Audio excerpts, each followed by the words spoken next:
Welcome to the Cloud Security Podcast by Google. Thanks for joining us today. Your hosts here are myself, Timothy Peacock, the Senior PM for Risk Analytics and Cloud Threat Detection in Google SecOps, and Anton Chuvakin, a reformed analyst and senior staff in Google Cloud's Office of the CISO. You can find and subscribe to this podcast wherever you get your podcasts, as well as at our website, cloud.google.com/podcasts. If you enjoy our content and want it delivered to you piping hot every Monday, please do hit that subscribe button. You can follow the show, argue with us, and the rest of our Cloud Security Podcast listeners all on our community page. Anton, we are talking about somebody who produces nearly as much content as we do today, which is frankly impressive. It is incredibly impressive. And moreover, while it's very unfair to compare newsletter readers to podcast listeners, it's definitely somebody with a very good audience in a very important area, which is detection engineering. Detection engineering episodes like the one we had with Tim or with other detection engineering leaders tend to do pretty well. And so listeners, I hope you enjoy today's content as much as you've enjoyed some of our previous detection engineering content. And of course, we would be remiss if we didn't tell you this guest has a newsletter. We'll link to it in our show notes, and we encourage everybody to go check it out because I subscribe to it. I suspect Anton does, and I know there's a ton of great content in it every single week. And so with that, let's turn things over to today's guest. Today, delighted to have Zach Allen, Senior Director of Detection and Research at Datadog, joining us. Zach, thank you so much for joining us today. I want to dive right in, and I want to talk about, I think, what is kind of the hardest part of the hard thing, which is detection engineering. What are the big challenges people are facing today? Because surely we had challenges 20 years ago, but what's hard nowadays? Yeah, it's a great question. So to me, detection engineering is like three legs of a bar stool. It's software engineering and DevOps. It's that subject matter expertise. So what are the threat and the bad guys doing today? And it's statistics. And so when you think about someone who is really facing these types of challenges in this field, it's about scaling all of those three skills at the same time. There's no amount of threats. There's no amount of logs like that can really overwhelm a person. And so what you need to do is you need to hone those skills and work with an org to hone those skills to scale everything up. So it really comes down like scale. If I had to answer it in one sentence, how do I scale me as a person against 5,000 rules? And that's what I think is really interesting about this field. So this is good. And I almost like the whole DevOps connection almost made me fall in love. But I also meet, I think both Tim and me meet people who actually hear this and say, but we don't want to engineer anything. We just want to consume. We want to. So what do you, with your detection engineering sort of background and thinking, tell people who say, detection engineering? I don't want to engineer. I want to consume detections. Give me the little tap. I open it and detections just like start dripping from the tap. So what do I say to someone like that? I mean, my metaphor. Sorry, that's not my metaphor. No, it's okay. It's tough, right? Because no matter whether you're an analyst and you're just consuming it, that scale and that cost is pushed somewhere. So if you're not feeling it, someone else is feeling it. So you could absolutely have an organizational setup where you have someone who's super focused on being an analyst. They're getting rules in, they're tuning, and that's all they're doing. But that cost before and cost after has to be dealt with by somebody. So do you have a SOC team that's just being drowned in false positives? Are they giving feedback to you so you can tune them? Do you have an engineering team that's beforehand, maybe within a product that's dealing with those scales, queue pressure, things like that, really looking at data sources? So you can absolutely go down that route. It's just where are you going to spend that money to make yourself not feel that pain is where I think this kind of comes into play. So there's like a pain balloon and we can squeeze it either onto our SOC or our engineering or our balance sheet. That's exactly right. And to kind of bring that balance sheet into accounting, like I like to look at the economics of this almost like supply and demand. So as you're moving the costs, supply increases or demand increases, that cost is incurred somewhere and that surplus is somewhere too, right? So making sure that you're just aware of that is like the first step. The second step is how much, right? I like that. It reminded me of something we've used in the past a few times, because when people look at, say, SIEM or data lake or something, they say, oh yeah, this on-prem stuff's bad. I'm just going to use cloud.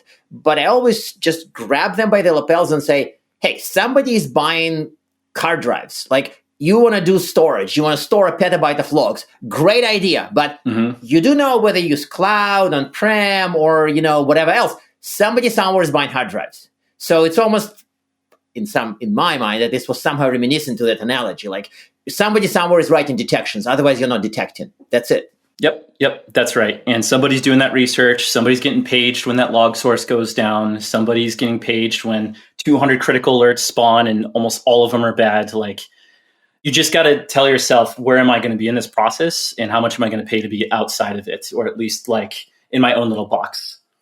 So I want to shift gears a little bit away from this pain balloon, which is a depressing topic, and talk about the other thing you do, which is this cool newsletter you write.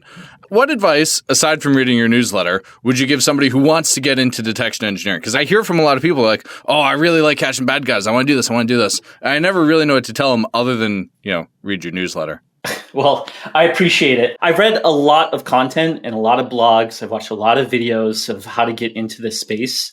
And it's hard to answer only in the sense of it's the same answer you give when someone says, how do I get into security? You're like, well, it depends. Where did you come from? Did you come from a degree? Did you go to a boot camp? Were you hacking by the age of 13? So for the most part, in my opinion, for a detection engineer, you have some level of comfort with coding.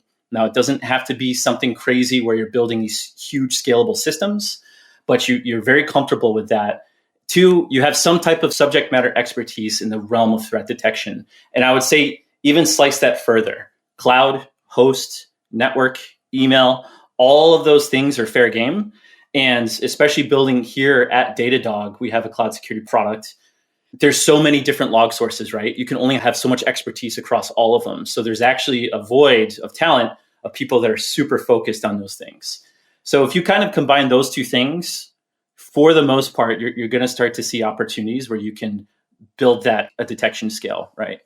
I especially like the advice about getting a focus area. I always try to tell people to do that. Yeah, I've always told folks, like, just boot up a Minecraft server on DigitalOcean and put it on the internet and then see if you can protect it. Like, that's your first foray into detection. And for the most part, people start to understand it, right?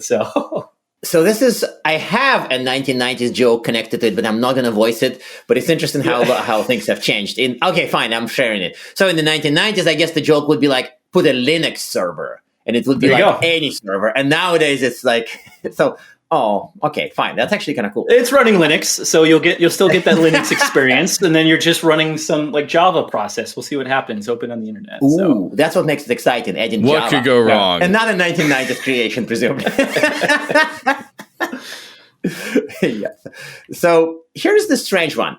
Detection engineer is presumably an engineer. So he or she is supposed to develop something, right? Detection is code. So right. How do you think about the skills? How do you think about, like, we have examples here where somebody was a software engineer who was then pushed into the detection engineer role and actually was wildly successful. Well, not just one person. But other people think that security people need to be trained to code so that they can do it. So how do you think about this whole coding skills paradox? Is there a depth, a breadth needed? Like, what's the thinking here?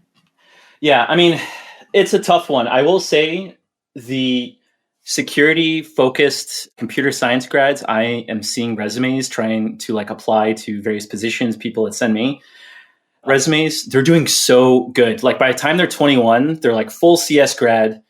They have, 15 open source projects. They've interned at 3 or 4 different places. And by the time they're 21, they've done more than I've done in like my first 10 years, right? So I think there is a shift in terms of people laying that foundation. Now, to say you need a computer science foundation, you need to understand how to balance a binary tree in order to do threat detection is probably not where you want to go.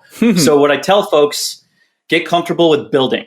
That doesn't mean you have to build production software, but you should be able to get from 0 to 1 with whatever you're building and be able to describe that. Get comfortable with infrastructure, understanding how infrastructure is deployed, what networking is behind it, and things like that is going to be important.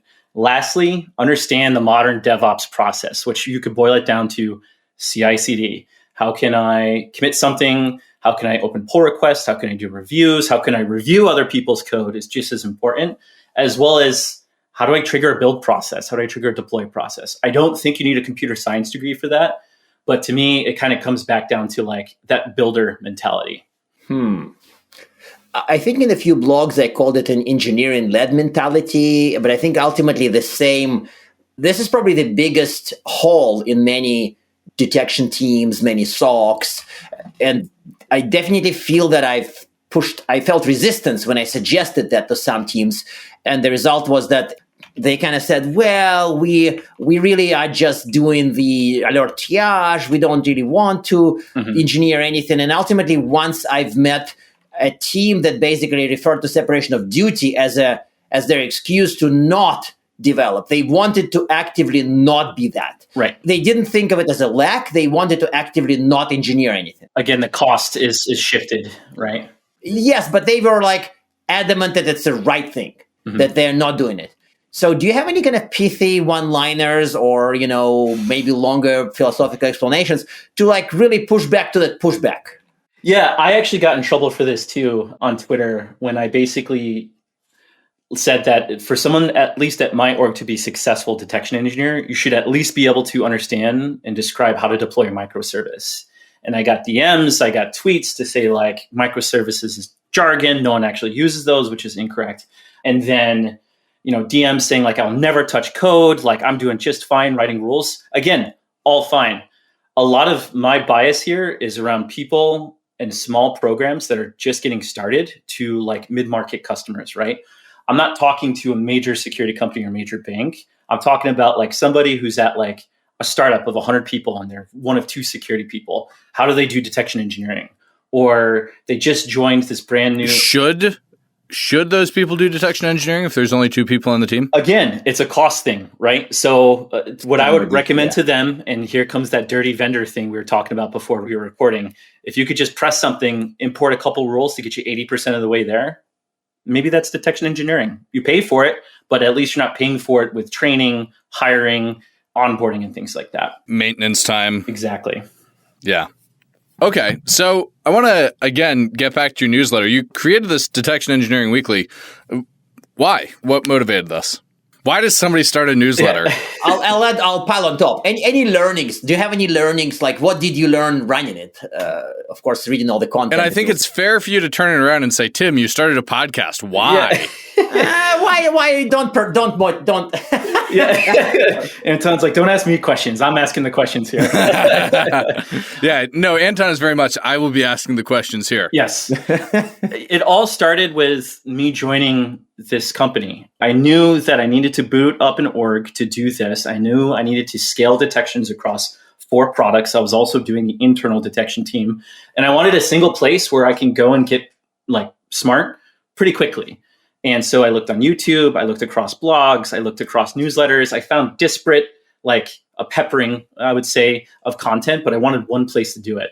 And so one thing I learned working in a startup and at my MBA is that when you build a product, right, are you building a pain pill or are you building a vitamin? And I was feeling a pain. And I'm like, I need one place to go and get this content. So I made a hypothesis that other people would find this valuable. I started doing it. I told myself, if I get to 100 subscribers, this is awesome. Because really, it's just this process of me collecting and analyzing everything. And now we're close to 8,000 about 60 weeks later, right? So things I learned along the way, consistency is good. So make sure you're consistent with whatever you're studying or whatever you want to do. You can apply this in life, I would say.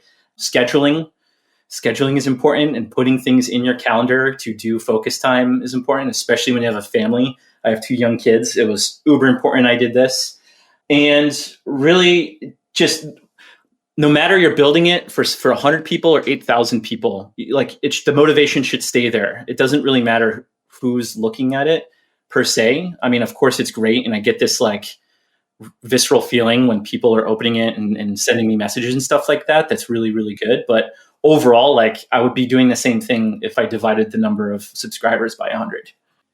Isn't it freaky that you guys joked about what if somebody asks us that question about the podcast, but our answers would be like 80% the same, right? Like, remember consistency versus hot guests question, predictability, and also not really caring whether you have 10,000 to 10,000 people listening or reading. So this is interesting that it's almost like kind of uncannily matches our lessons, I think. Yeah, I think that's long form content in general, right? Especially when it's something that you keep it episodic, like newsletters or podcasts, it's all about that long form content. And there's more in it for you than just exposure, right? Like we're all learning, we're interacting with people, we're analyzing things. So a lot of that is very intrinsic to everything else that you get from it. We do want to be famous, though. There's no debate about that. No, Right? Anton, that's just you. Yeah. Anton's the one who wants to be famous. It's a human tendency to be famous, no? Yes. No?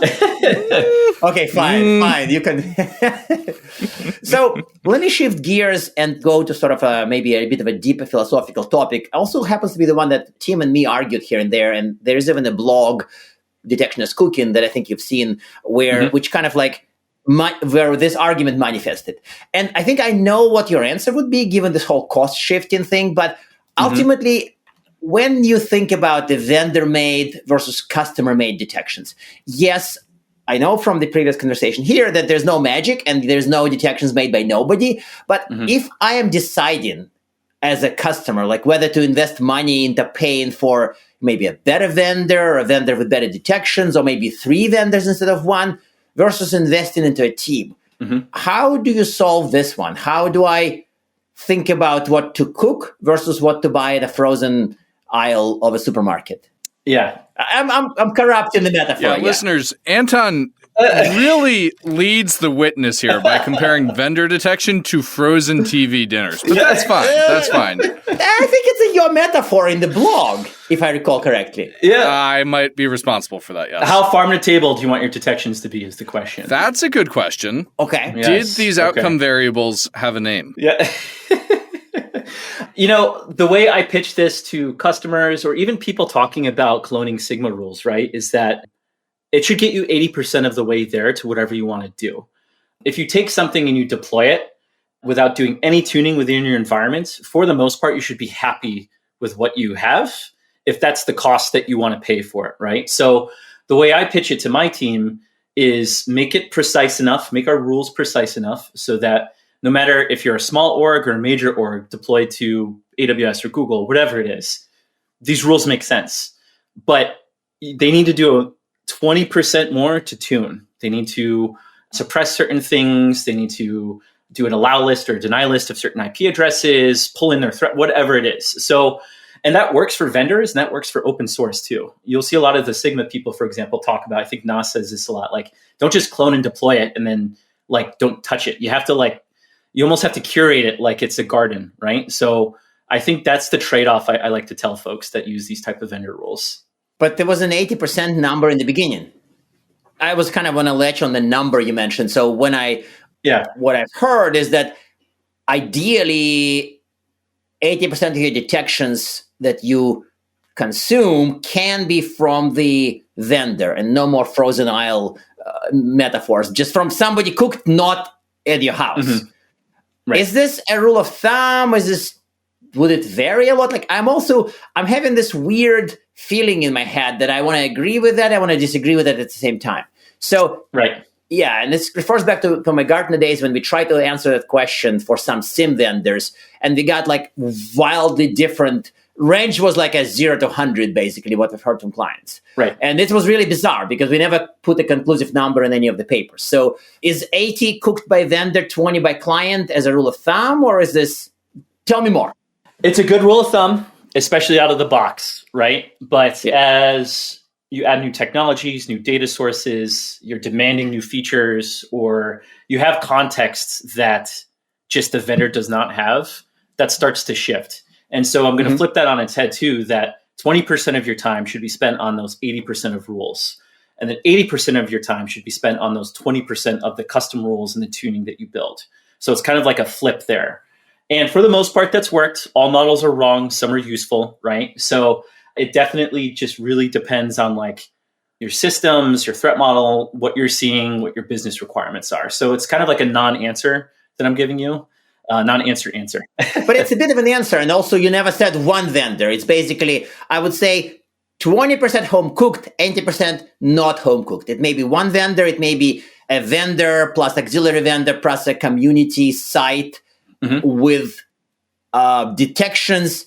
So I'm just going to think while Tim is asking his questions. you set me in this brain CPU mode. Well, I want to pick at something else you said, which is about this idea of like curating or gardening these detections. Mm-hmm. That to me sounds like some of the issues I've run into in past lives, where you get these like really artisanal detections that are like one rule that is this beautiful polished thing. Too farm to table. Yeah, like a Michelin starred pastry of a rule, rather than enough rules to feed an army. Right. And so how should we think about that trade-off between, like, to extend the metaphor yet again, MRE rules, like meals ready to eat rules versus Michelin pastry rules? Where should rule quality land? Yeah. So this is a perfect lead on. Before I said statistics is a really important leg of the three-legged detection bar stool. So you'll hear Jared Atkinson, he has a blog on the detection spectrum where rules are either too broad or too brittle. And what that really means is, do they have high false positive rate or do they have high true positive rate? And there's this relationship between the two. Precision and recall is the statistics term, right? So you may be tuning something so it has such high true positive rate, you'll never see false positives. But the relationship is that you start to get a lot more false negatives. I feel like a lot of detection folks, they only talk about true positives and false positives and not the ratios associated with it. Because by the nature of statistics, again, cost has to shift. So they overcook. Exactly. Or they over-engineer to follow the cooking. They kind of overcook their detections. They make them too perfect. Yes. At the cost of, cool. I like that. Yeah. Well, so too brittle, too precise. You could tell management we have 100% fidelity on this, what does that mean, right? And then all of a sudden you get owned.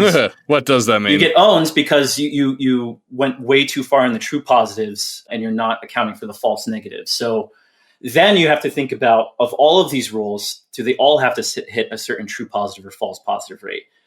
Again, maybe crown jewels, you want to have more false positives because having a false negative is detrimental to the business.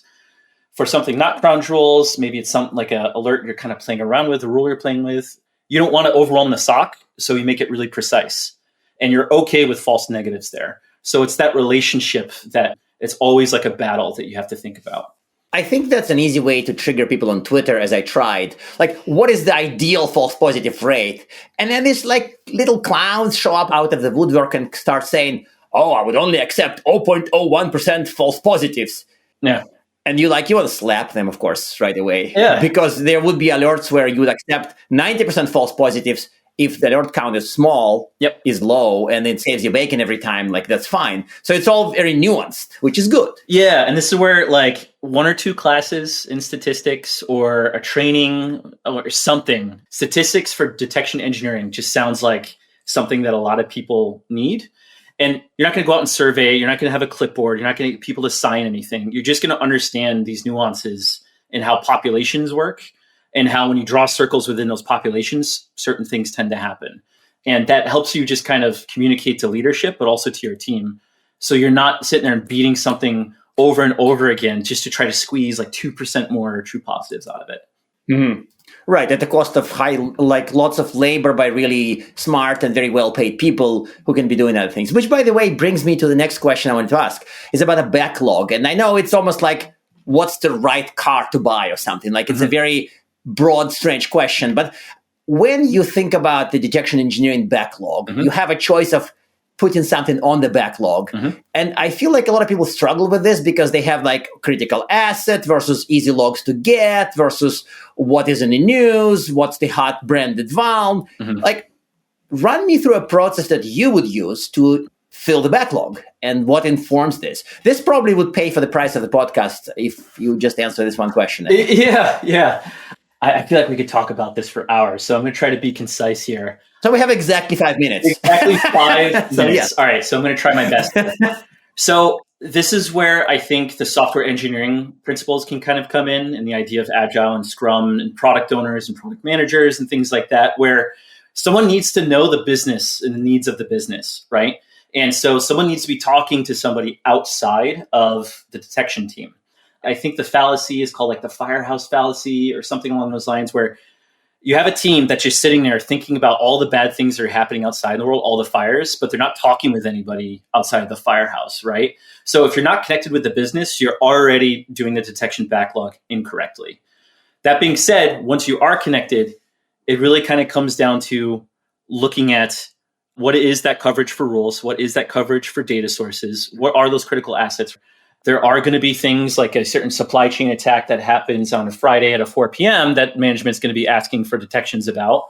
So you have to prioritize those. So it's that connection with the business as a prerequisite, or I'm not even going to start, right? So that's probably how I'd answer in my allotted 5-minute time here.